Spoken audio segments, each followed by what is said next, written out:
কবর করতেছে, কবরের মধ্যে পানি উঠতেছে, ছেলেরা বালতি দিয়ে দিয়ে পানি সেচে, পানি উঠা বন্ধ হয় না, অনেকক্ষণ পর্যন্ত অপেক্ষা, উপর দিয়ে তেরপাল দিয়ে কবর করতেছে, উপরের পানি বন্ধ করেছে, নিচের পানিতে বন্ধ করা যায়, এখন কবর কোথায় করবে? আর তখন একজন বুদ্ধি করলো কি করার আছে, এখন কতক্ষণ রাখা যাবে এইভাবে? কলা গাছ কাটছে, কলা গাছ কাইটা কবরের মধ্যে 4-5টা টুকরা দিয়া এই কলা গাছের মধ্যে পানির মধ্যে বাবারে ভাসাই দিয়ে আসছে, দিয়া উপরে দিয়ে পাঠিয়ে আসছে। তখন দেখে দেখে মনে হলো যে আহা, এই তো এটাই জীবন, কই খাট পালং, কই কিছু, কই এত কিছু, সব প্লান হয়ে যাবে, তুই আসতে পারি। যদি এখন আমলটা যদি আল্লাহ না করে, আমল যদি খারাপ হয় রে বাবা, এই কবরটা জাহান্নামের গর্ত হয়ে যাবে, কঠিন অবস্থা হবে। ছেলে মেয়েরা মাটি দিয়া চলে আসছে রে বাবা, বাবার উপরে কি হালাত কেউ জানে না। সবাই বাড়িতে আসছে, হয়তো মায়ার কান্দা, চোখের পানি কানবে, 2-3 দিন কানবে, আস্তে আস্তে কান্না বন্ধ হয়ে যাবে। কিন্তু বাবার উপরে যে কি হালাত যাইতেছে, এটা বাবা ছাড়া আর কেউ, বাবা ছাড়া আর কেউ জানে না। এই জন্য বাবা, কবরটা যে কেমন হবে, আল্লাহ রসুল বারবার বলতেছে, উযকুরু যিকরা হাযিমিল লাযযাতিল মাউত। হে আমার উম্মতেরা, যেই জিনিসে তোমার সব স্বাদ গুলাকে সব ধূলিসাৎ করে দিবে, আশা আকাঙ্ক্ষা যত আছে সব শেষ করে দিবে, ওই জিনিসটার নাম হলো মৌত। এই মৌতের কথা স্মরণ করো, নিরিবিলি বসে বসে। তোমার অন্তর যদি পাষাণ হৃদয় হয়ে যায়, মৌতের কথা শেষ করো, যে আমি এখন এখানে, কতক্ষণ পরে মৌত আসলে আমার ঠিকানা কোথায়?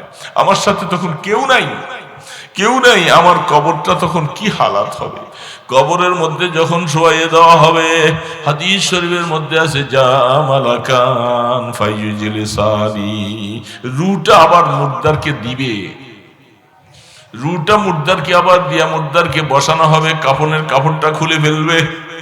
2জন ফেরেশতা আইসা ওই সময় প্রশ্ন করবে, রে বাবা, কেউ বাদ নাই, মার রাব্বুকা ওয়া মা দীনুক ওয়া মান নাবিয়্যুকা আল্লাযী বুইসা ফীকুম।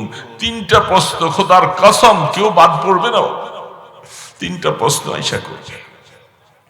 এখন সেই প্রশ্নের জবাব যদি বাবা দুনিয়ার থেকে আমি তৈরি করে না যাই, সেইখানে তো প্রশ্নের জবাব দিতে পারবো না। দিতে না পারলে জাহান্নামের সাথে যোগাযোগ হয়ে যাবে, কি অবস্থাটা হবে, আর প্রশ্নের জবাব কেমন করে দিব? আল্লাহ, তুমি দয়া করে আমাদেরকে প্রশ্নের জবাবের ব্যবস্থা করে দিও। সেইখানে বাবা এই বক্তাগিরির কি দাম হবে, এই জমিদারির কি হবে যদি প্রশ্নের জবাব দিতে না পারি? কত সুন্দর কাপড় চোপড় গায়ে দিয়ে বসছি, শাল গায়ে দেই, এই সেই, এগুলি সেদিন কিছুই থাকবে না। প্রশ্নের জবাব নাই, অবস্থা খারাপ হয়ে যাবে, জাহান্নামের টুকরা হয়ে যাবে গর্তটা। আর যদি প্রশ্নের জবাব দেওয়া যায়, দোস্ত কি বলবো রে বাবা। আল্লাহ রসুল দুনিয়ার থেকে যেদিন সর্বপ্রথম কলেমা পড়েছেন, হযরতে খাদিজা বুড়া হয়ে গেছে, দুনিয়া থেকে চলে যাবেন। আল্লাহ রসুলকে ডাক দিয়া বলে, ওগো আমার স্বামী, ও আমার নবী, আমি বয়স হয়ে গেছে বেশি, আমি দুনিয়া থেকে চলে যাব। আমি আপনার খেদমত করে জীবনটা শেষ করতে পারি নাই, এত কিছু করার পরেও বলে আমি প্রাণ ভরে আপনার খেদমত করতে পারি নাই, আমাকে মাফ করে দিবেন। 2 নম্বরে বলে, আমার একটা আবদার, যখন আমার রুহটা চলে যাবে, আপনার গায়ের একটা জামা আমার কাফনের ভিতরে একটু দিয়া দিবা। খাদিজাতুল কুবরা রাদিয়াল্লাহু তাআলা বলতেছে, আপনার গায়ের জামাটা আমার কাফনে দিবেন, কারণ রহমতুল আলমের কাপড়টা, জামাটা আমার সাথে থাকলে হয়তো কবর একটু আযাবটা, শাস্তি দিতে একটু চিন্তা করবে, এই আশায় বলতেছে, রাসূল আপনার গায়ের একটা জামা আমাকে। কবরের চিন্তা খাদিজার পেটে কিভাবে ঢুকছে। কোন একদিন আল্লাহ রসুল সাহাবায়ে কেরামদের সামনে এইভাবে বলছিল, যারা আমরা এখানে সামনে বসা, রসুলের সামনে বসা, তোমরা মনে করো তোমাদের হায়াতটা সামনে 100 বছরের ভিতরে কেউ থাকবে না। আল্লাহর নবী একটা কথাই জীবনের সব কিছু তৈরি হয়ে যায়। সামনে 100 বছরে যে আমরা থাকবো না, তার মানে আমরা যাব কোথায়? সবার ঠিকানাটা কোথায় বাবা? বলেন আওয়াজ দিয়ে। কবর দেশে যাওয়া। এটা আল্লাহ রসুল স্মরণ করাই দিলেন। আল্লাহর হাবিবকে আল্লাহ পাক সারা উম্মতের আখেরাতের সামান কি করে তৈরি করবে, এই কথাগুলি জানিয়ে দেওয়ার জন্যই আল্লাহ পাক নবী রসুল পাঠিয়েছেন। সর্বশেষ আপনার আমার নবী মুহাম্মদ রাসূলুল্লাহ, বলেন এই আওয়াজ দিয়া সাল্লাল্লাহু। আল্লাহ পাক তাকে পাঠিয়েছেন এই উম্মতের হেদায়েতের দিশারি হিসাবে। তো আমরা তো রসুল পাই নাই, সাহাবী পাই নাই, তাবিন পাই নাই, তবে তাবিন পাই নাই, অর্থাৎ আমরা একেবারে শেষ জমানায় চলে আসছি। আমাদের নবীজির পরে আর কোন নবী আসবে না। তিনি সর্বশেষ এবং সর্বশ্রেষ্ঠ নবী, কোন সন্দেহ চুল পরিমাণ। তার থেকে শ্রেষ্ঠত্ব নবী আল্লাহ পাক দেন নাই কোথায়। তো সেই শ্রেষ্ঠ নবীর উম্মত হিসাবে আমরা তো শ্রেষ্ঠ উম্মত। কি বলেন? শ্রেষ্ঠ নবীর উম্মত যারা, তারা শ্রেষ্ঠ না?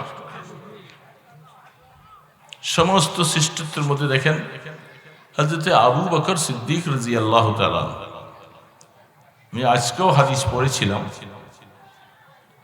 আল্লাহর হাবিব ইরশাদ করেন,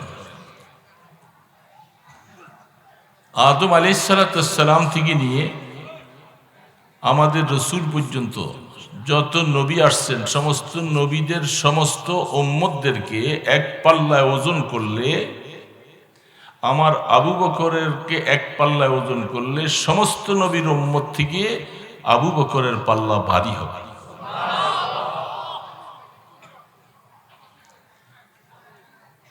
আবু বকর সিদ্দিক রাদিয়াল্লাহু তাআলা আনহু, তিনি সমস্ত উম্মতের মধ্যে আর রসুলের উম্মতের মধ্যে কিয়ামত পর্যন্ত আনেওয়ালা যত মানুষ, আল্লাহর হাবিবের জামানায় যত সাহাবী ছিল, যারা রক্ত দিয়েছেন, যারা শহীদ হয়ে গেছেন। আমাদের মাওলানা আবুল খায়ের সাহেব কিছু কিছু ইঙ্গিত দিয়ে গেছেন তিনি, যে আমাদের রসুলের উম্মতদের মধ্যে, বিশেষ করে রসুলের জামানায় সাহাবায়ে কেরাম যেইভাবে তারা জীবনটাকে বিসর্জন দিয়েছেন শুধু একমাত্র দ্বীনের জন্য, এই সমস্ত শহীদান যারা, কথা ওলামায়ে কেরাম এখানে আছেন, খুব সূক্ষ্ম কথাটা মনে রাখবেন, হয়তো এটা আওয়াম ভাইরা বুঝতে একটু কষ্ট হবে। আল্লাহর হাবিবের সাহাবায়ে কেরাম যত আছে, আগের জামানার আদম আলাইহিস সালাম থেকে নিয়ে আমাদের রসুল উম্মত পর্যন্ত এক পাল্লা ভাগ করছেন। সমস্ত পাল্লার থেকে আবু বকরের পাল্লা, বলেন না, ভারী। আর রসুল পাক সাল্লাল্লাহু আলাইহি ওয়াসাল্লামের উম্মত থেকে নিয়ে যত রসুলের জামানায় যত সাহাবী ছিলেন, সমস্ত সাহাবায়ে কেরামদের আমলকে এক পাল্লায় ওজন করলে আবু বকর সিদ্দিক রাদিয়াল্লাহু তাআলা আনহুর পাল্লা ভারী হবে।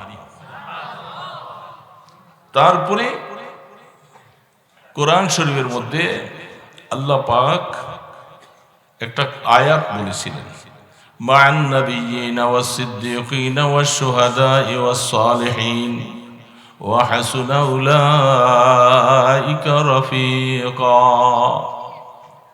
কিয়ামতের ময়দানে হযরত আনাস রাদিয়াল্লাহু তাআলা আনহু তিনি বলতেছিলেন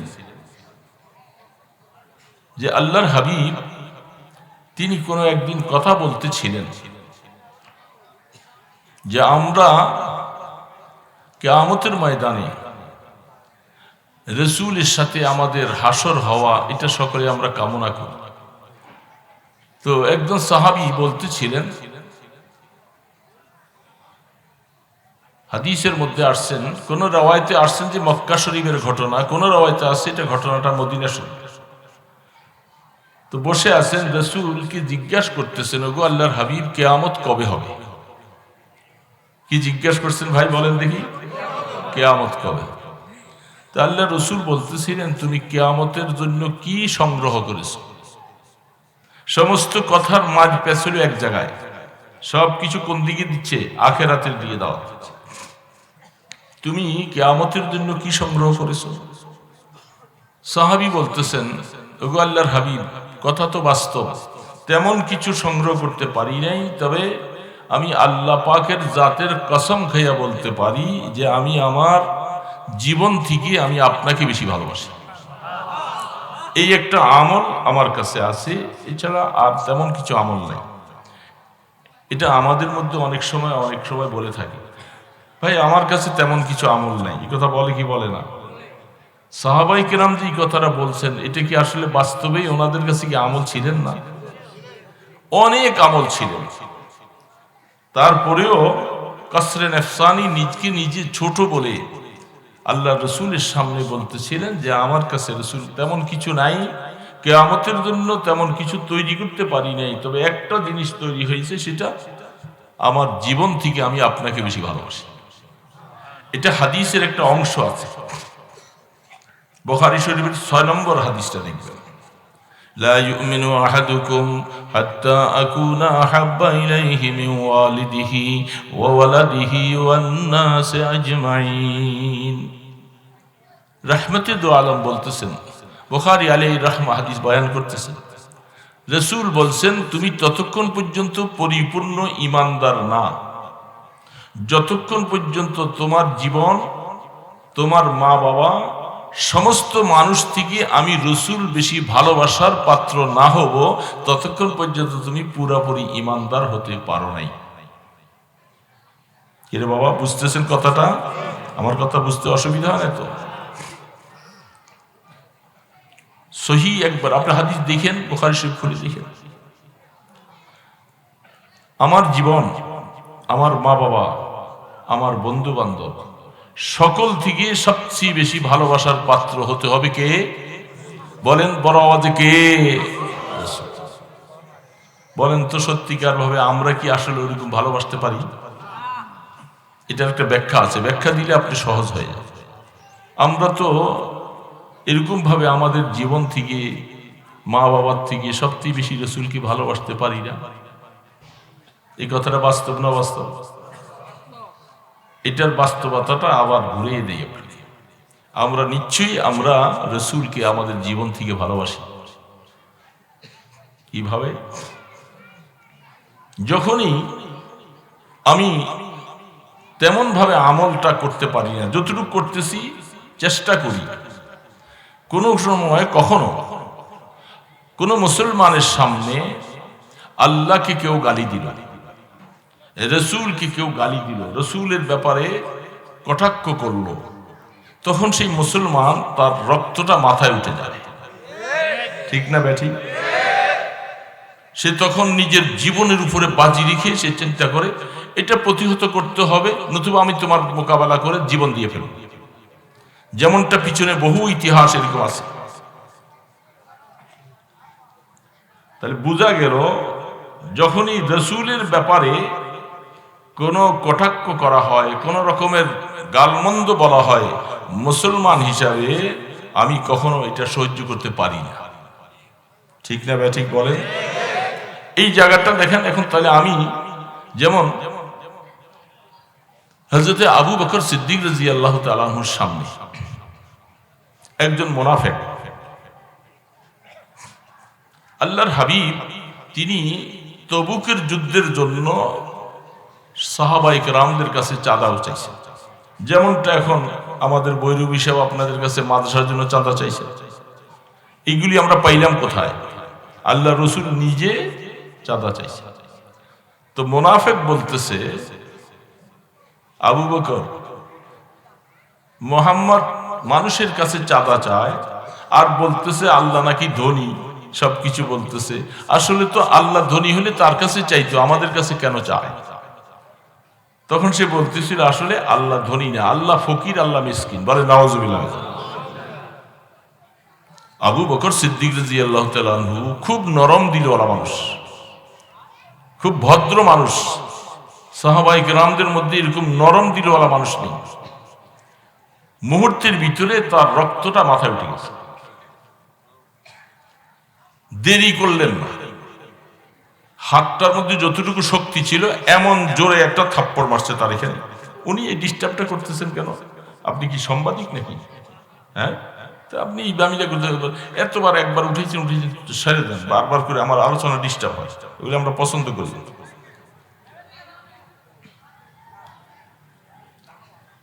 হাতে যতটুকু শক্তি ছিল এত জোরে একটা থাপ্পড় মারছে। আব্দুল্লাহ ইবনে উবাই মুনাফিক থাপ্পড় খেয়ে স্তব্ধ হয়ে গেছে। সে থাপ্পড় খেয়েও এখন আবু বকর সিদ্দিক রাদিয়াল্লাহু তাআলা আনহুকে ফাঁসাইয়ে দেওয়ার জন্য সে পাল্টা আক্রমণ করেনি, সরাসরি আল্লাহর হাবিবের দরবারে রাসূল পাক সাল্লাল্লাহু আলাইহি ওয়াসাল্লামের দরবারে যাইয়া দাঁড়াইছে। কি হয়েছে বলে, আপনার আবু বকরকে আপনি এত প্রশংসা করেন, এত কিছু বলেন, আবু বকর এই কাজটা করছে। আল্লাহ রসুল তিনি হতভম্ব হয়ে গেলেন, আবু বকর তো এই কাজ করার মানুষ না, কথাটা বাস্তব না অবাস্তবের জন্য তিনি চিন্তা করে ফেলেন। একটু পরেই পিছন দিয়ে আবু বকর সিদ্দিক রাদিয়াল্লাহু তাআলা আনহু তিনিও সামনে যেয়ে দাঁড়াইছে, চেহারার মধ্যে লাল বর্ণ হয়ে গেছে। রাসূল জিজ্ঞাসা করেন, আবু বকর, উবাই মুনাফিক বলতেছে আপনি নাকি তাকে এইভাবে থাপ্পড় দিয়েছিলেন। ঠিক ওই মুহূর্তের ভিতরে আবু বকর সিদ্দিক বলেন, ইয়া রাসূলুল্লাহ, থাপ্পড় তো আমি একটা দিয়েছি, আমাকে একটু অনুমতি দেন, আমি এই গালের মধ্যে আরেকটা থাপ্পড় দিয়ে নিই, তারপরে বিচার কি হবে সেটা আপনি করেন, সাক্ষী আর দরকার নেই। আবু বকর সিদ্দিক রাদিয়াল্লাহু তাআলা আনহু যে থাপ্পড় দিয়েছেন আর সাক্ষী লাগে? সামনেই তো রাসূল প্রমাণ করলেন। এখন আল্লাহ রসুল চিন্তিত হয়ে গেল, ঘটনা তো বাস্তব, আমার আবু বকর এই কাজটা করছেন। এখন রসুল তো ইনসাফের রসুল, জাযাউস সাইয়্যাতি কামিসলিহা। কোরআন বলতেছে কেউ যদি তোমাকে অন্যায় ভাবে যদি কিছু তোমার শরীরে থাপ্পড় দেয় বা কিছু করে, এটার কাসাস হলো তুমি তাকে হুবাহু এরকম আরেকটা থাপ্পড় দিয়ে দিবা। এটা হলো কোরআনের ফয়সালা। এখন যেহেতু আবু বকর সিদ্দিক এই কাজটা করছেন, এটা সাক্ষী আর লাগে না, রসুল নিজেই দেখলেন, তিনি স্বীকার করেছেন, রসুল নিজে দেখলেন। তাহলে এখন তো ফয়সালা আসে কি, আবু বকর সিদ্দিককে মুনাফিকে কি দিবে? একটা থাপ্পড়। ব্যাপারটা এরকম এসে গেছে। আল্লাহ রসুল ফয়সালা দিচ্ছেন আর মনে মনে পেরেশানি, এটা কেমন? আবু বকর এটা কেন করলো জিজ্ঞাসা করবো পরে, কিন্তু ফয়সালা তো উবাই চাচ্ছিল এটার জন্য, সে প্রতিশোধ নেয় নাই যে আমি চাচ্ছি যে রসুলের কাছে যাওয়ার পরে পাল্টা একটা থাপ্পড় তাকে খাওয়াইবার জন্য ফয়সালার মাধ্যমে হয়ে যায়, যেন আমাকে দোষী সাব্যস্ত করতে না পারে। মুনাফিকের ষড়যন্ত্র। তো মুনাফিক যখন তার ষড়যন্ত্র এইভাবে তৈরি করলেন, রসুল ফয়সালা দিবেন। আরশের মালিক আল্লাহ, আমার আল্লাহ দেখতেছেন আমার আবু বকরকে এই ফয়সালার কারণে তার গালে মুনাফিকের পক্ষ থেকে গালের মধ্যে থাপ্পড় যাবে। সে যে কথাটা কি বলছে, মুনাফিক তো এটা স্বীকার করে না। আল্লাহ পাক বললেন, জিবরিল তাড়াতাড়ি যাও আমার বন্ধুকে জানিয়ে দাও, মুনাফিক যে কথাটা বলছে এটা নিশ্চয়ই আমি আল্লাহর শানে বেয়াদবি করেছে। এই আয়াত নিয়ে জানিয়ে দাও যে আমি আল্লাহ পাক যে আমাকে ফকির আর মিসকিন বলছে, জানিয়ে দাও আল্লাহুল গানি ওয়া আনতুমুল ফুকারা। আমি আল্লাহ সর্বত্র সর্ব অবস্থায় ধনী আর তোমরা সব ফকিরের দল। মুনাফিক এই কথাটা বলছে, নিশ্চয়ই আমার শানে বেয়াদবি করেছে। রাসূল এটার ফয়সালা মুনাফিক উল্টা ফাঁসাইয়া যাবে, আবু বকরকে এই ব্যাপারে প্রতিশোধ নেওয়া যাবে না। সুবহানাল্লাহ বলবেন না? আবু বকরকে প্রতিশোধ নেওয়া যাবে না, কারণ অন্যায় করেছে সে, আল্লাহ পাকের শানে এত বড় বেয়াদবি করেছে, সেটা আবু বকর সিদ্দিক তিনি সহ্য করতে পারে নাই। ঈমানের কারণে গায়রতের মধ্যে চলে আসছে, প্রতিশোধ নিয়েছে। তাহলে বোঝা গেল নিজের জীবন থেকে আল্লাহকে বলেন বেশি ভালোবাসছে আল্লাহ। ঠিক তেমনি ভাবে আল্লাহ রসুল বলছেন, তুমি ততক্ষণ পর্যন্ত ঈমানদার না যতক্ষণ পর্যন্ত তোমার কাছে আল্লাহ এবং রসুল জীবন থেকে বেশি ভালোবাসার না হয়। আপনার সামনে রসুলকে কেউ গালি দেয়, এখন তো সেই জেহাদের ময়দান নাই। জেহাদের ময়দান যদি চলে আসে আর আল্লাহ পাকের বিরুদ্ধে কথা চলতে থাকে, আল্লাহ পাকের বিরুদ্ধে চলতে থাকে, আপনি তখন কি ঘরে বসে থাকবেন? বলেন, বসে থাকবেন?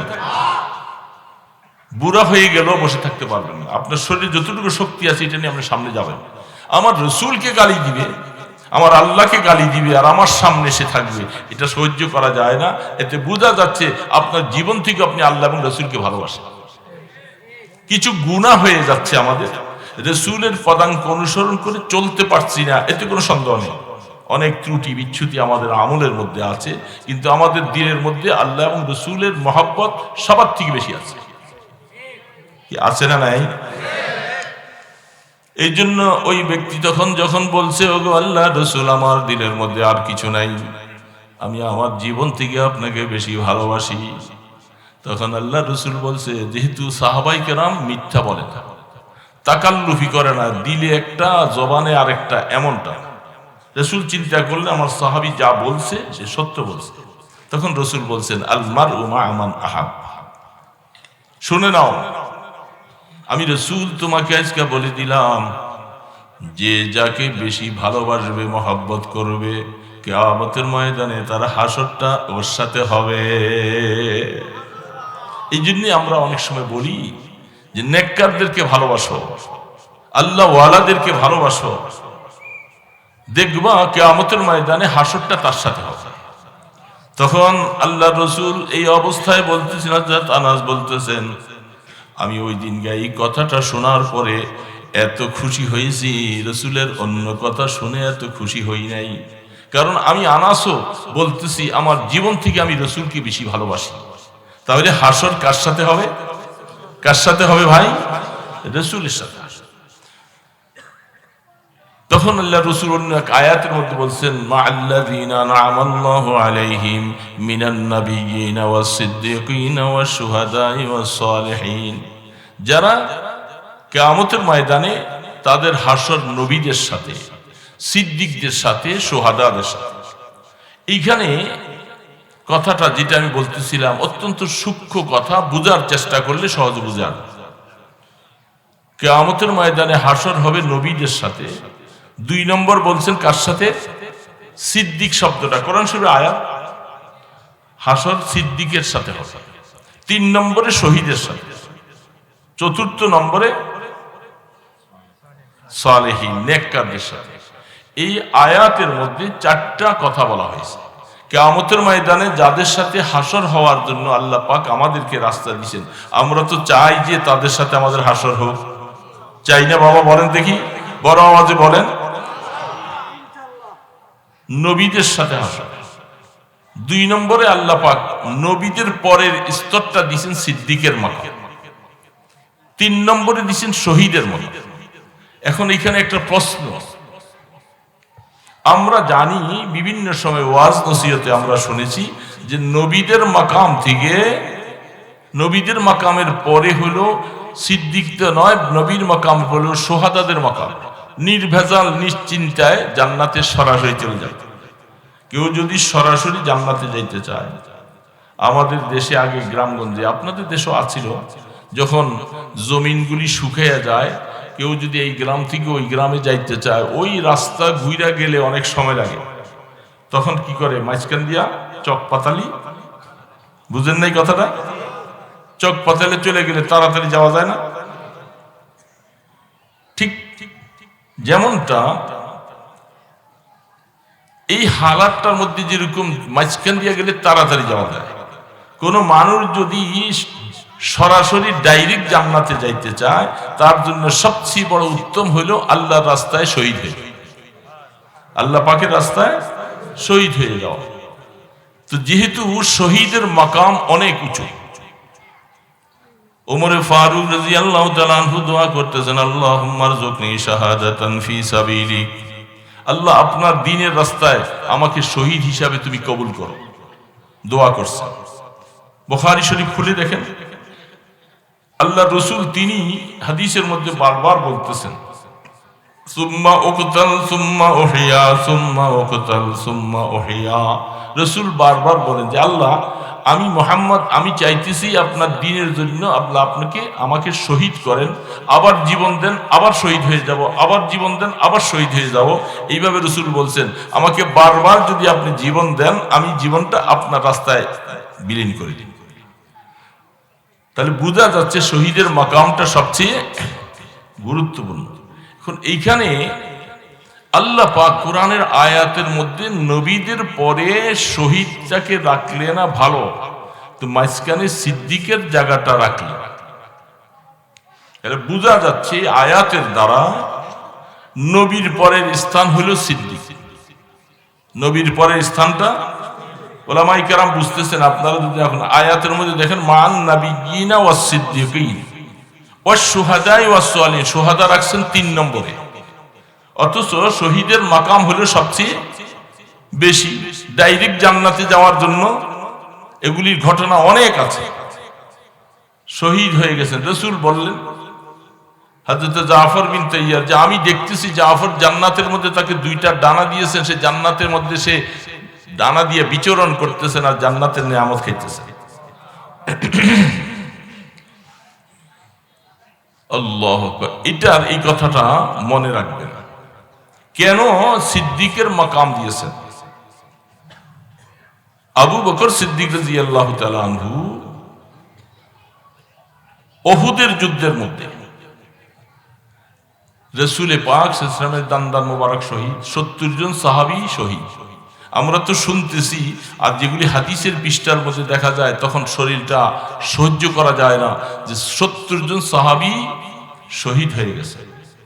আবু বকর সিদ্দিক রাদিয়াল্লাহু তাআলা আনহু যখন আল্লাহর রাসূলের দান মোবারকের মধ্যে আঘাত করা হয়েছে, মাথার মধ্যে যখন আঘাত করেছেন, রক্তরঞ্জিত অবস্থায় রাসূল যখন পড়ে যান, রাসূল এমনি যাইতে যাইয়া একটা গর্ত ছিল, গর্তের মধ্যে পা গিয়ে আল্লাহ রাসূল পড়ে গেছে। পড়ে যাওয়ার সাথে সাথে সাহাবায়ে কেরামরা যারা দিক বিদিক ছুটি বেটে গেছে সব। আল্লাহ রাসূলের সাথে মাত্র 5-6 জন, কোন রাওয়ায়াতে লেখে 10-12 জন, এছাড়া ওই সময় আর কেউ ছিলেন। সবাই চলে গেছেন, রাসূল গর্তের মধ্যে পড়ে গেছে। পড়ে যাওয়ার পরে সাহাবায়ে কেরাম কেউ নাই। এখন যেহেতু ঘোষণা হচ্ছিল যে রাসূলও শেষ, শয়তান এই ঘোষণাটা দিছিল না, ইন্না মুহাম্মাদান কাদ মাত, মুহাম্মদুর রাসূলুল্লাহ সাল্লাল্লাহু আলাইহি ওয়াসাল্লাম শেষ হয়ে গেছে, এটা শয়তান ঘোষণা দিয়েছিল। তো সাহাবায়ে কেরাম মনে করছেন আর কি করব, আর কার চেহারা দেখে যুদ্ধ করব, রাসূল নাই দুনিয়াতে, মনটা একবারে। এমন সময় রাহমাতে দু আলম তিনি আসেন, আশপাশে তেমন মানুষ নাই বেশি, বুখারীতে রওয়ায়াত আছে। তখন রাসূল বলতেছেন, কথা বলতে পারে না, এই যে কড়া 2টা এখান দিয়ে আজ ঢুকছে, ঢুকার কারণে চাপাটিটা খুলতে পারে না। কথা যে বলবেন কাউকে ডাকতে, চাপাটিটা তো খোলা থাকতে হবে, কথা বলার মতো শক্তি নাই। আল্লাহ রাসূল শুধু এতটুকু ফিসফিস শব্দ আওয়াজ দিয়ে বলতেছে, ইলাইয়া ইয়া ইবাদাল্লাহ, ইলাইয়া ইয়া ইবাদাল্লাহ, ইলাইয়া ইয়া ইবাদাল্লাহ। এ আল্লাহর বান্দারা, আমি এখনো মরি নাই, বেঁচে আছি, তোমরা আমাকে রেখে চলে গেলা, তাড়াতাড়ি কাছে আসো, কাছে আসো, কাছে আসো।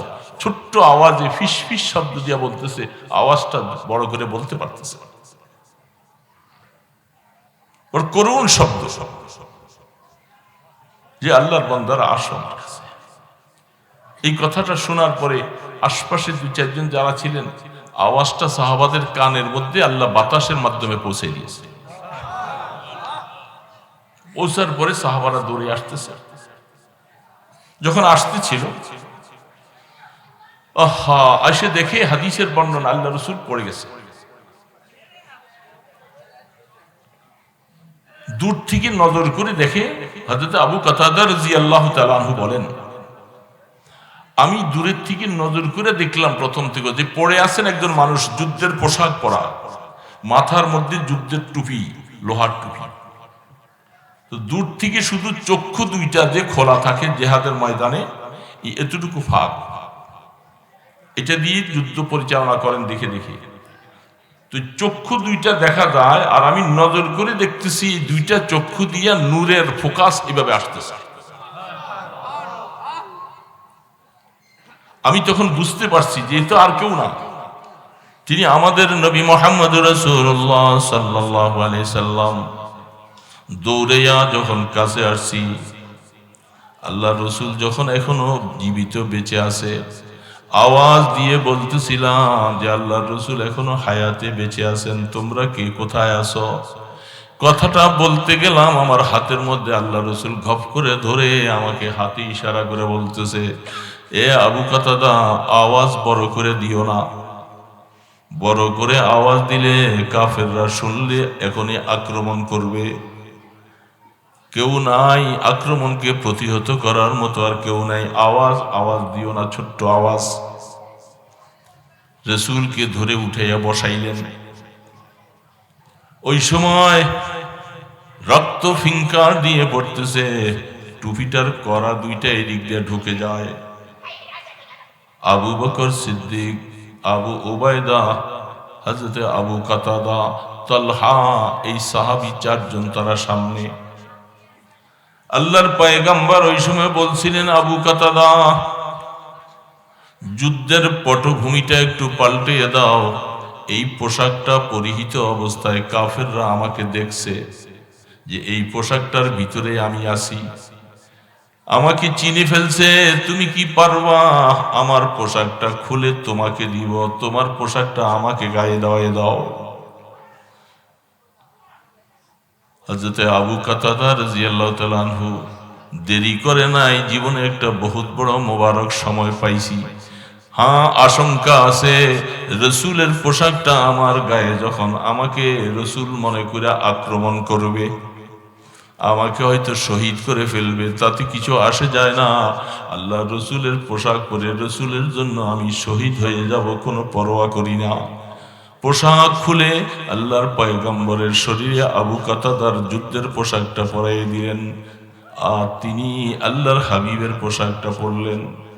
পোশাক পরে আল্লাহ রসুলকে এই অবস্থার মধ্যে ধরে ধরে উহুদ পাহাড়ের দিকে নিরাপদ জায়গার মধ্যে নেওয়ার জন্য, হাইটে যেতে পারে না, সারাটা শরীর বিষাক্ত হয়ে রক্ত ঝরতেছে। আল্লাহ রসুল সাহাবায়ে কেরামদের কাঁধে ভর করে উহুদের পাদদেশে নিয়া একটু সামান্য, আমরা দেখেছি 90 সালে প্রথম যখন হজে গিয়েছিলাম, পাহাড়ের এখানে একটু ফাটার মতো জায়গা দেখা যায়, উপরে যেতে হয়, সেইখানে যায় দেখা যায় আল্লাহর পয়গম্বরকে ওই নিরিবিলি জায়গাটার মধ্যে রাখার জন্য তারা যখন উঠাইতেছিলেন, উঁচু জায়গায় রসুল উঠতে পারেন না।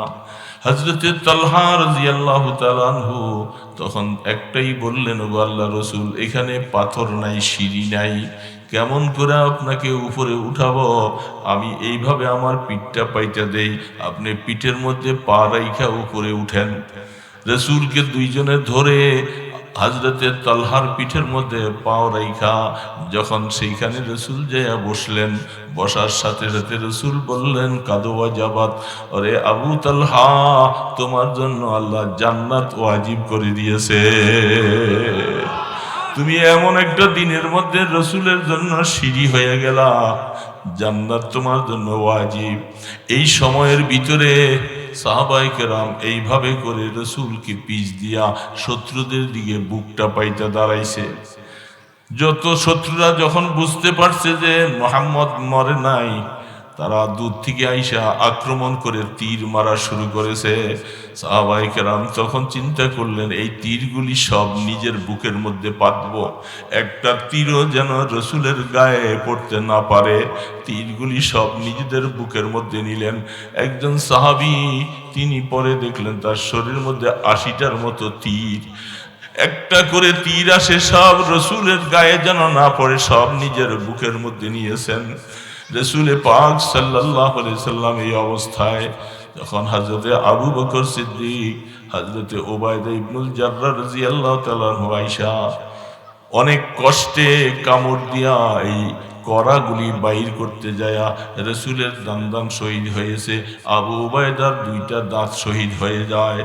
তখন আবু বকর সিদ্দিক রাদিয়াল্লাহু তাআলা আনহু জজবার মধ্যে আয়েশা, তখন তিনি বলতেছেন আমি আর বাঁচতে চাই না, আমার সামনে আমার রাসূল রক্তাক্ত, আমি আবু বকর বেঁচে থাকবো কি জন্য? এই অবস্থা নিয়ে তরবারিটা হাতের মধ্যে নিয়ে হযরতে আবু বকর যুদ্ধের ময়দানের দিকে চলবে। এমন সময় আল্লাহ রাসূল হযরতে আবু বকর সিদ্দিককে হাত দিয়ে এইভাবে ধরে বলছে, শিম সাইফাকা ইয়া আবা বকর লা তুফজানি নাফসাক। আবু বকর তরবারিটা তোমার খাফের মধ্যে ঢুকায়া নাও। আবু বকর তুমি শহীদ হইয়া আমাদেরকে তুমি এমন ভাবে কষ্ট দিও না। এই জন্য আবু বকরের হাতের মধ্যে রাসূল ধইরা তাকে জিহাদের ময়দানে যাওয়ার থেকে বিরত রাখছে। আবু বকর তুমি যেও না, তোমার তরবারিটা তুমি ভিতরে ঢুকাও। শিম সাইবাক লা তুফজানি নাফসাক। আবু বকর তুমি তোমার তরবারিটা খাফে ঢুকাও। জিহাদে যাইতে দিলেন না। সেখানে এই কথাটার মধ্যে বলার দরকার যে জিহাদের ময়দানে যাওয়া, শহীদ হওয়া সমস্ত আমলের মধ্যে উত্তম আমল। বুঝার জন্য বলছি, এখানে পয়েন্টটা বুঝতে হবে। সমস্ত আমলের থেকে উত্তম আমল হলো জিহাদের ময়দানে যাবে, শহীদ হয়ে যাবে। রহমতে দো আলম এত আফজল এবং উত্তম একটা আমল থেকে আবু বকরকে ফিরিয়ে রাখলেন।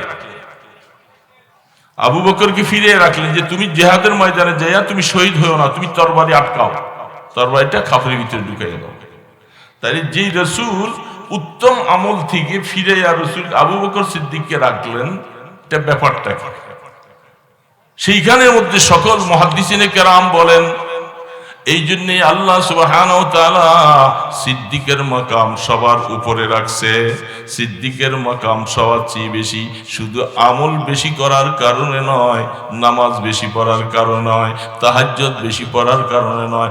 আবু বকর রাসূলের জন্য যেইভাবে নিবেদিত ছিল, জীবন বিসর্জনকারী ছিল, এরকম বিসর্জনওয়ালা সাহাবী আবু বকর থেকে আরেকজন খুঁজে পাওয়া যায় না।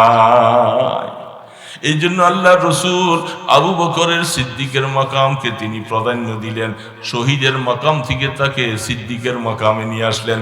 আল্লাহ পাক বলেন, ওগো রসুল আপনার আমলটা আমি আল্লাহ পছন্দ করলাম। এই জন্য আয়াত নাযিল করবার সময় সিদ্দিকের মাকামকে 2 নম্বরে রাখলেন নবীদের পরে, মা'আন নাবিয়িনা ওয়াস সিদ্দিকিনা ওয়াস শুহাদা ওয়াস সালিহিন। এই জন্য সিদ্দিকের মাকাম নবীর পরে, শহীদের আগে। সুবহানাল্লাহ। কথাটা বুঝতে পারছেন আপনারা? কারণ আরো ব্যাখ্যা করে বুঝতে সময় লাগবে। ওলামায়ে কেরাম বুঝতে পারছেন সিদ্দিকের মাকামকে 2 নম্বরে কেন রাখলেন। হালাকি তো শহীদের মাকাম থেকে বেশি সিদ্দিকের মাকাম, এই জন্য যেহেতু রসুল শহীদ হওয়ার থেকে আবু বকরকে বাঁচাই। যখন আল্লাহ রসুল দুনিয়ার থেকে যখন চলে যান, তখন অনেক মানুষ মুরতাদ হয়ে যাচ্ছে, ঈমান হারা হয়ে যাচ্ছে। সারা মদিনার মধ্যে একদিক দিয়ে মুনাফিকির ফিতনা, আরেক দিক দিয়ে ইহুদিদের ফিতনা, ওই দিক থেকে একদল মানুষ মুরতাদ হয়ে যাচ্ছে, আরেক দিক দিয়ে হলো খতমে নবুয়ত নিয়ে মুসাইলামাতুল কাজ্জাব নবুয়তের দাবিদার। কি ফিতনাটা চতুর্দিকে মদিনার মধ্যে শুরু হয়েছে, এটা আল্লাহ ছাড়া কেউ বুঝতে পারে। এই সময় যারা মুরতাদ হয়ে যাচ্ছে, ঈমান হারা হয়ে যায়, মুসাইলামাতুল কাজ্জাব নবুয়তের দাবি করে, মুনাফিকরা মুনাফিকি শুরু করেছে, ইহুদিরা ওই দিক থেকে সুযোগ পাচ্ছে যে তাদের নবী শেষ, এবার মদিনাকে একসাথে আক্রমণ করে শেষ করে দিল। সাহাবায়ে কেরাম দেখছেন যে চতুর্মুখী ফিতনা।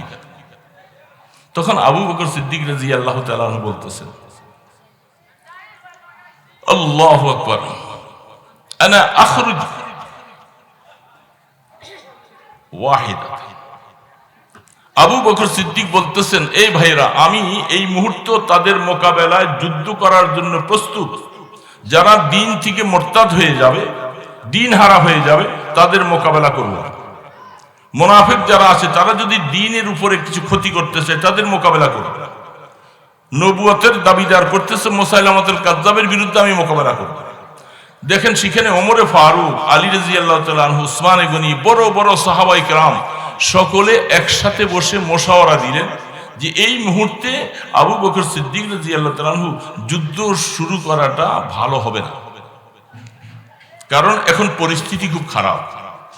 এখন আপনি যদি যুদ্ধ শুরু করেন তখন সবাই একসাথে মিলে আক্রমণ করবে, প্রতিহত করা যাবে না।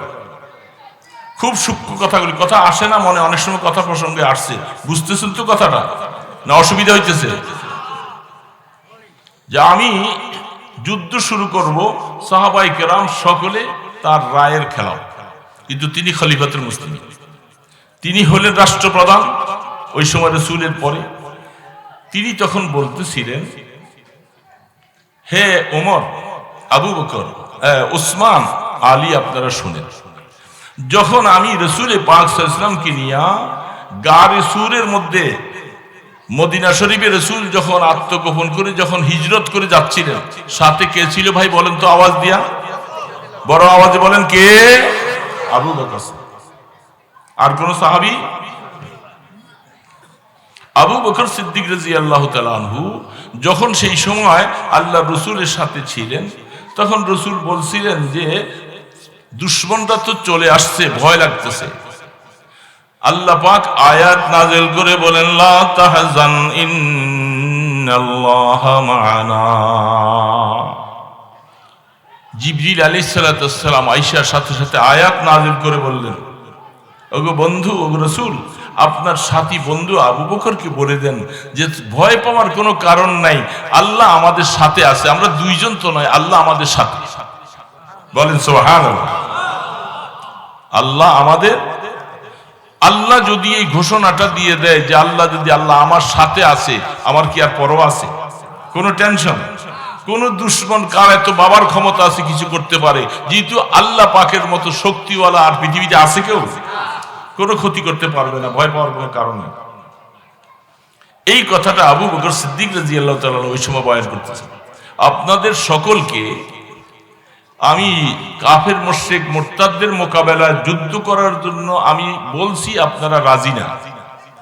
আবু বকর সিদ্দিক বলতেছেন, আমি একা বেরিয়ে যাব তরবারি হাতে নিয়ে, কেউ যদি আমার সাথে না থাকেন, আমি একা আবু বকর তাদের মোকাবেলার জন্য প্রস্তুত। সুবহানাল্লাহ বলেন। তখন তিনি এই দলিলটা পেশ করছেন, আমি যখন আল্লাহ রাসূলকে নিয়ে গারে সূরের মধ্যে ছিলাম, একটু ভয় পেয়েছিলাম, আমার আল্লাহ আয়াত নাযিল করে বলছে, বন্ধু আপনার আবু বকরকে বলে দেন ভয় পাওয়ার কারণ নাই, আল্লাহ আমাদের সাথে আছে। ওই সময় যে আবু বকরকে আল্লাহ পাক আয়াত নাযিল করে বলছেন যে আবু বকর ভয় পাইও না, আল্লাহ সাথে আছে, সেই আবু বকর আজকা আপনাদের কাউকে দরকার নাই, আবু বকর একা মুরতাদদের মোকাবেলায় লড়াই করবে, যেহেতু আল্লাহ আমার সাথে আছে।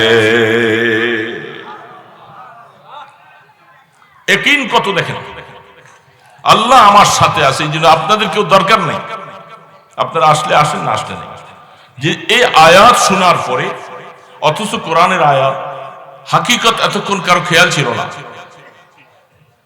হঠাৎ করে সব সাহাবায়ে কেরাম স্তব্ধ হয়ে যায়। আরে আবু বকর কোরআন এমন বুঝলো, আমরা তো বুঝতে পারি নাই। তখন সব সাহাবী একসাথে বলে, আবু বকর আপনি তাদের মোকাবেলায় যুদ্ধ করেন, আমরাও আপনার সাথে আছি,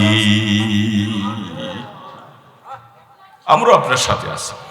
এই জন্য আবু বকর সিদ্দিক রাদিয়াল্লাহু তাআলা আনহুর মাকাম সবার থেকে বেশি। হাদিসের মধ্যে বুখারী শরীফ খুলে দেখেন, আল্লাহ রাসূল বলতেছে, আবু বকর আমার উম্মতের মধ্যে এমন উম্মত আছে যাকে জান্নাতের 8টা দরওয়াজায় একসাথে ডাকবে, হালুম্মা ইলাইয়া ইয়া ফুলান, হালুম্মা ইলাইয়া ইয়া ফুলান, এ উম্মত তুমি আমার দরজা দিয়া, আমার গেট দিয়ে আসো, আমার গেট দিয়ে আসো, আমার গেট দিয়ে আসো। 8টা গেট থেকে একসাথে ডাকবে আবু বকর। আবু বকর বলতেছে, ওগো আল্লাহর রাসূল, এমন মানুষও কি হতে পারে যার কাছে এত আমল, জান্নাতের 8টা দরওয়াজায় একসাথে তাকে ডাকবে? সাধারণ ব্যাপার। রাসূল বলেন, আনা আরজু আন তাকুনা মিনহুম ইয়া আবু বকর। ওগো আবু বকর, আমি রাসূল এই কথা আরজু করতেছি, সেই ব্যক্তি তুমি আবু বকর হইবা, তুমি আবু বকর হইবা। জান্নাতের 8টা দরওয়াজা একসাথে তোমাকে কিয়ামতের ময়দানে ডাকবে, আবু বকর আসো, তাড়াতাড়ি ঢুকো, আমার ভিতরে আসো।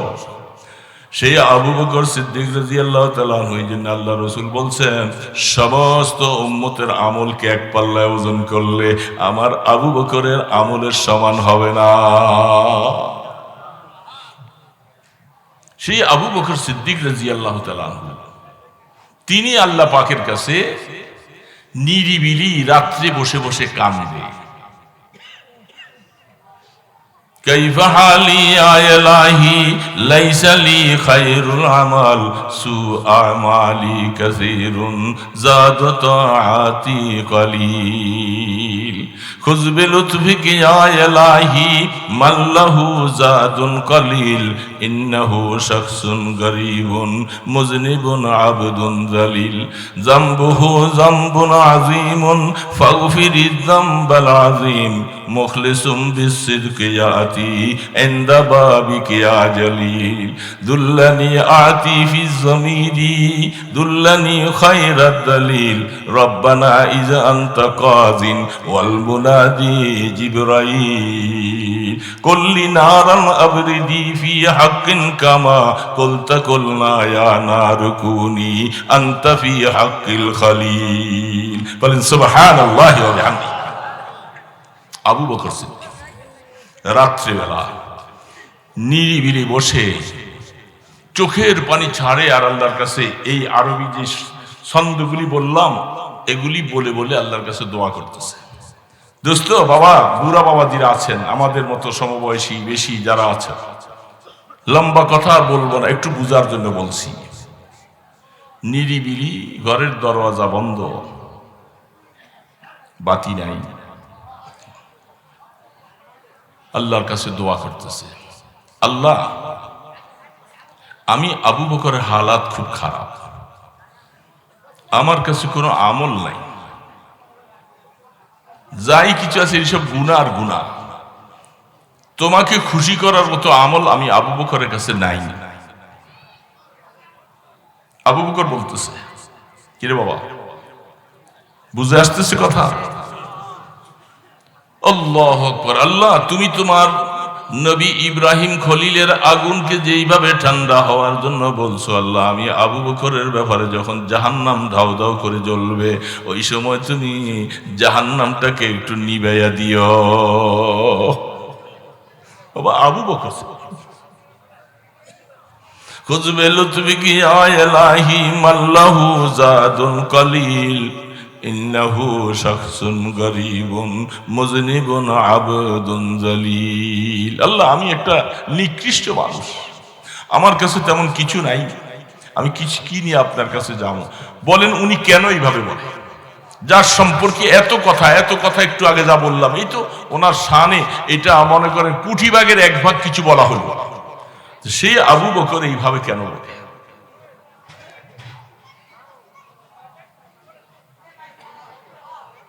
তিনি আল্লাহু আকবার রাহমাতি দু আলম হাবিবে কিবরিয়া মুহাম্মদুর রাসূলুল্লাহ সাল্লাল্লাহু আলাইহি সাল্লাম, তিনি বলতেছেন, আম্মা জান আয়েশা বলেন, কিয়ামতের ময়দানে আল্লাহ পাকের রহমত ছাড়া পার হওয়ার কোনো অবস্থা নাই। যত আমল, যত ইবাদত, যত কিছুই করো না কেন বান্দা, সব আমলগুলি আল্লাহ পাকের কাছে কোনো মূল্যই রাখে না। যদি পার পাইতে হয় আল্লাহর রহমত ছাড়া পার হওয়ার কোনো ব্যবস্থা নাই। সারা জীবনের সব আমলগুলি, আরে বাবা একটা গ্লাস পানির বিনিময়ে আসবে না, সব শেষ হয়ে যাবে। এই যা নামাজ পড়তেছি, রোজা রাখলাম, এগুলির কোনো তেমন কিছুই নাই।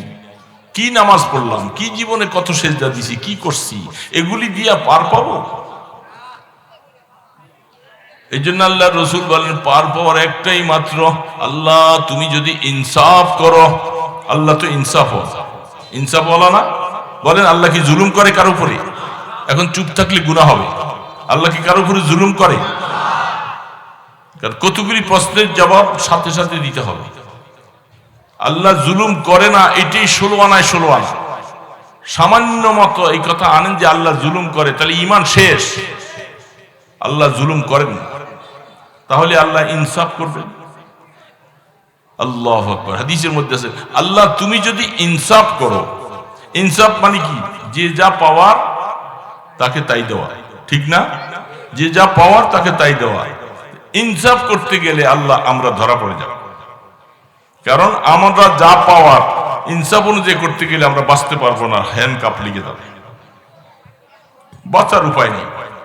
হ্যাঁ, তোমার কাছে কি চাই? তোমার রহমত চাই।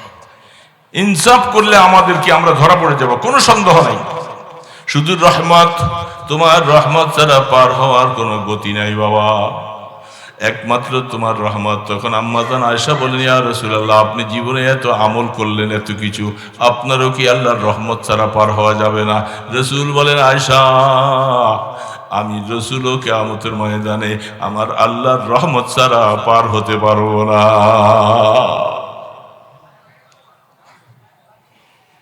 अल्लाह अकबर। मुझे खोया मुझे अकलो इल्म ने, मुझे अपना दीवाना बना ले।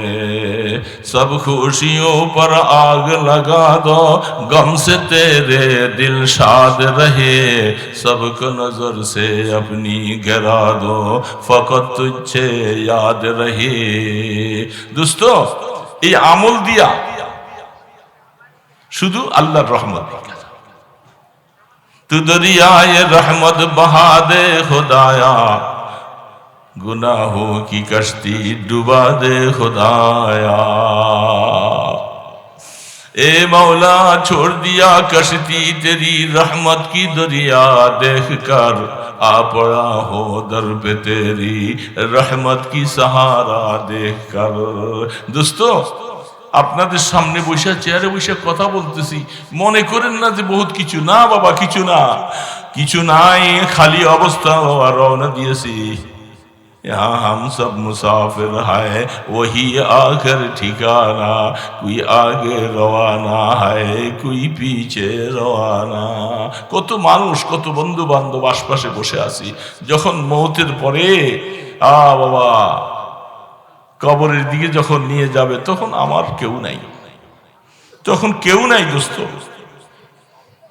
কেউ নাই। দেখলাম কোথায় যেন অনেকদিন আগের কথা, মারা গেছে, বাবাকে জানাজা দিবে, এখন মুষলধারে বৃষ্টি, কবর করতেছে, কবরের মধ্যে পানি উঠতেছে, ছেলেরা বালতি দিয়ে দিয়ে পানি সেচে, পানি উঠা বন্ধ হয় না। অনেকক্ষণ পর্যন্ত অপেক্ষা, উপর দিয়ে তেরপাল দিয়ে কবর করতেছে, উপরের পানি বন্ধ করেছে, নিচের পানিতে বন্ধ করা যায়। এখন কবর কোথায় করবে? আর তখন একজন বুদ্ধি করলো, কি করার আছে, এখন কতক্ষণ রাখা যাবে এইভাবে? কলা গাছ কাটছে, কলা গাছ কাইটা কবরের মধ্যে 4-5টা টুকরা দিয়া এই কলা গাছের মধ্যে পানির মধ্যে বাবারে ভাসাই দিয়ে আসছে, দিয়া উপরে দিয়ে বাড়ি দিয়ে আসছে। তখন দেখে দেখে মনে হলো যে আহা, এই তো এটাই জীবন। কই খাট পালং, কই কিছু, কই তো কই এত কিছু, সব প্লান হয়ে যাবে, তুই আসতে পারি। যদি এখন আমলটা যদি আল্লাহ না করে, আমল যদি খারাপ হয় রে বাবা, এই কবরটা জাহান্নামের গর্ত হয়ে যাবে, কঠিন অবস্থা হবে। ছেলে মেয়েরা মাটি দিয়া চলে আসছে রে বাবা, বাবার উপরে কি হালাত কেউ জানে না। সবাই বাড়িতে আসছে, হয়তো মায়ার কান্দা, চোখের পানি কানবে, 2-3 দিন কানবে, আস্তে আস্তে কান্না বন্ধ হয়ে যাবে। কিন্তু বাবার উপরে যে কি হালাত যাইতেছে, এটা বাবা ছাড়া আর কেউ, বাবা ছাড়া আর কেউ জানে না। এই জন্য বাবা, কবরটা যে কেমন হবে, আল্লাহ রসুল বারবার বলতেছে, উযকুরু যিকরা হাযিমিল লাযযাতিল মাউত।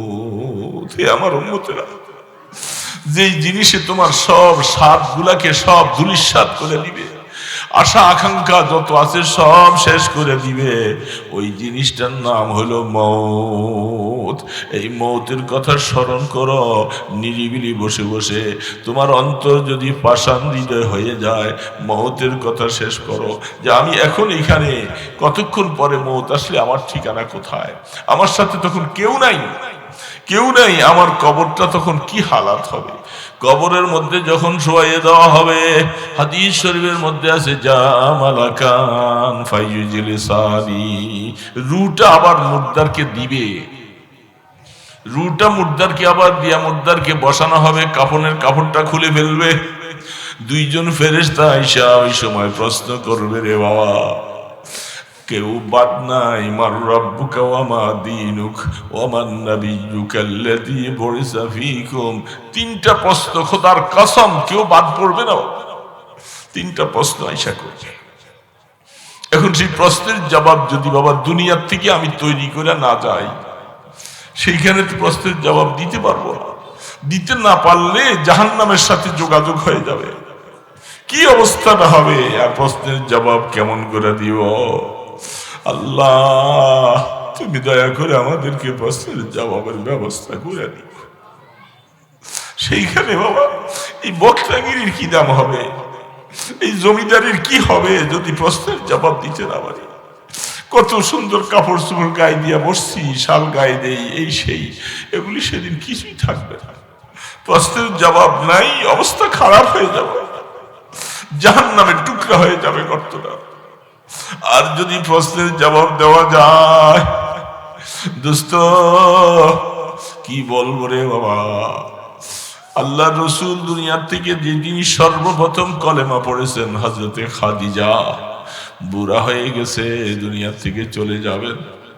আল্লাহ রসুলকে ডাক দিয়া বলে, ওগো আমার স্বামী, ও আমার নবী, আমি বয়স হয়ে গেছে বেশি, আমি দুনিয়ার থেকে চলে যাব। আমি আপনার খেদমত করে জীবনটা শেষ করতে পারি নাই। এত কিছু করার পরেও বলে আমি প্রাণ ভরে আপনার খেদমত করতে পারি নাই, আমাকে মাফ করে দিবেন। 2 নম্বরে বলে আমার একটা আবদার, যখন আমার রুহটা চলে যাবে, আপনার গায়ের একটা জামা আমার কাফনের ভিতরে একটু দিয়া দিবা। খাদিজাতুল কুবরা রাদিয়াল্লাহু তাআলা বলতেছে, আপনার গায়ের জামাটা আমার কাফনে দিবেন, কারণ রহমতুল আলমের কাপড়টা জামাটা আমার সাথে থাকলে হয়তো কবর একটু আযাবটা শাস্তি দিতে একটু চিন্তা করবে, এই আশায় বলতেছে রাসূল আপনার গায়ের একটা জামা আমাকে। কবরের চিন্তা খাদিজার পেটে কিভাবে ঢুকছে। কবরে যাওয়ার আগে রাসূলকে বলতেছেন আমার নামাজে জানাজাটা আপনি পড়াইয়েন। ওই সময় মক্কার হালাত খুব খারাপ, কাফের মুশরিকের অবস্থা, আমার জানাজা পড়াবেন। ওই জান্নাতুল মুআল্লাতে সেখানে কবর করে দাফন করাবে। দাফন করাবার পরে আপনি আমার কবরের পাশে একটু সময় দাঁড়িয়ে থাকবেন। আপনার খাদিজাকে মুনকার নাকির যখন প্রশ্ন করবে, আমি জবাবগুলি দিতে পারি কি না পারি আমাকে একটু তালকিন করে দিবে। হযরত খাদিজা বলতেছে এই অবস্থা যে সারাটা জীবন যে প্রথম মুসলমান, রাসূলকে কেউ নবী স্বীকার করে নাই, সর্বপ্রথম মুসলমান খাদিজা, জীবনটা যার জন্য শেষ করেছে, কত কষ্ট কত মেহনত করেছে এই দ্বীনের জন্য। আল্লাহ রসুল বলেন আমি খাদিজার কোন প্রতিদান দিয়ে শেষ করতে পারবো। জানাজা পড়াইলেন, কবরের পাশে দাফন করলেন, সাহাবারা দূরে দাঁড়িয়ে আছেন, বলে তোমরা একটু দাঁড়াও, আমি খাদিজার সাথে ওয়াদা করেছি আমি একটু তার কবরের পাশে থাকবো। কলিজাটা মানে না, সারা জীবন যে খাদিজা এত ভাবে আশ্রয় দিয়ে রসুলকে রাখছে, সেই সহধর্মিনী কবরে রাখছেন, রসুলও কাঁদবে, সাহাবায়ে কেরামও কাঁদবে। কতক্ষণ দাঁড়িয়ে থাকলেন, আল্লাহ পাক জিবরিল আলাইহিস সালামকে পাঠাইছে, জিবরিল আমার বন্ধু এখানে দাঁড়াইয়া কাঁদতেছে, তুমি যাও। কেন কাঁদতেছে? খাদিজার সাথে ওয়াদা করেছে এই জন্য। খাদিজার প্রশ্নের জবাবের জন্য আমার বন্ধু সেখানে দাঁড়াই থাকতে হবে না, বন্ধুকে চলে যেতে বলো, খাদিজার প্রশ্নের জবাব আমি আল্লাহ দিব, আমি আল্লাহ দিব। খাদিজার সারাটা জীবন এই ইসলামের জন্য, দ্বীনের জন্য সব কিছু করেছে। আল্লাহ রসুল তখন চোখের পানি মুছা চলে আসলেন আল্লাহ পাকের হাওলা করে, যেহেতু আল্লাহ খাদিজার জিম্মাদার হয়েছেন, আমার খাদিজা কবরে শান্তি থাকবে আশা করে চলে আসছে। বাবা, এই হালাত যদি ওনারা আবু বকর সিদ্দিক, খাদিজা কবরের চিন্তায় তাদের কলিজা ফেটে যায়, আমি কি নিয়ে কবরে দিচ্ছি, আমি কোন সাহসে কবরে দিয়ে পারি পাইছি, আমার কাছে এমন কি পুঁজি আছে রে বাবা, কি পুঁজি নিয়ে রওনা দিচ্ছি সেখানে। এই জন্য সবসময় একটু চিন্তা করা, নিরিবিলি বসে বসে আল্লাহ কিছুই তো নাই, কিছু করতে পারি, মাফ করে দাও, গুনাহ মাফ করে দাও, গুনাহ মাফ করে দাও। আল্লাহর কাছে বারবার চাইছে, গুনাহগুলি যদি মাফ করাইতে পারি বাবা, মওতের সময় আল্লাহ যদি একটু বন্দা বানাইয়া লয়, তাহলে তো জীবনে হায়াতের দাম, নতুবা কি হবে, কি হবে? এই বাড়ি গাড়ি দালান কোঠায় এগুলি কি হবে রে বাবা? আমি তো, আমার হালাত খারাপ, এই ছেলে মেয়েরা বাড়িঘর দুয়ার দখল করবে, তারা ভোগ করবে, আমার কথা কে স্মরণ করবে? এই জন্য বাবাজিরা, এ বুড়া বাবাজিরা, জোয়ানরা, যারা নামাজ পড়ো না, নামাজি হয়ে যাও। যারা আল্লাহকে একটু ডাকো না, নিরিবিলি বসে মাওলাকে একটু ডাকো, মাওলার মোহাব্বত দিলে জাগা দাও।